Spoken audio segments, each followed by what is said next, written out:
বিবি বাচ্চা এই যে পুনাইটা এটা সব দিয়ে যে ওরা অন্যের একবারই যে আটকা পড়ছিল। পরে সবাই ভাবছে যে আমি মারা গেছি গা, পানি দিয়ে গেছি পাশি গেছি গা। পরে আমার আব্বা অনেক কান্নাকাটি করছে, পাগলের মতো ছুটছে।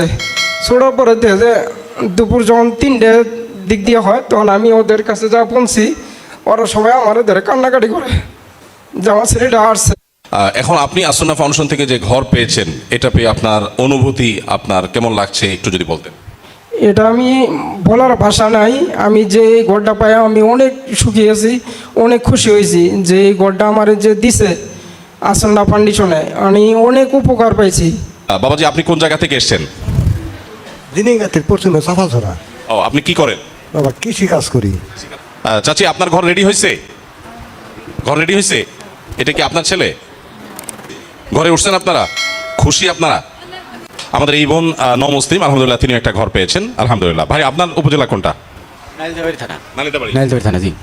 ভাই একজন কৃষক, তার ছনের ঘর ছিল, পুরো ঘরটা বন্যায় ধ্বংসপ্রাপ্ত হয়েছে। আলহামদুলিল্লাহ তিনি আসন্না ফাউন্ডেশন থেকে কমপ্লিট নতুন ঘর পেয়েছেন এবং ঘরে উঠে গেছেন। আপনার ঘর রেডি হয়েছে মা? উঠছেন? আলহামদুলিল্লাহ। 2 কক্ষ এবং বারান্দা বিশিষ্ট এই ঘর পরিপূর্ণভাবে কমপ্লিট করতে আমাদের মাত্র 2,80,000 টাকা প্লাস মাইনাস, সামান্য প্লাস মাইনাস এই টাকা আমাদের লেগেছে। প্রত্যেকটা ঘর এর মাপ হলো 19.5 বাই 18 ফুট এবং প্রত্যেকটা রুমের মাপ হলো 11 ফুট বাই 9 ফুট, আর বারান্দা 13 ফুট বাই 6 ফুট। বারান্দার মধ্যে আবার ছোট্ট একটু জায়গা আলাদা করে বাইরে রাখা আছে, যাতে করে তিনি টুকটাক নিজের ঘরের কাজ সেখানে করতে পারেন বা জিনিসপত্র রাখতে পারেন।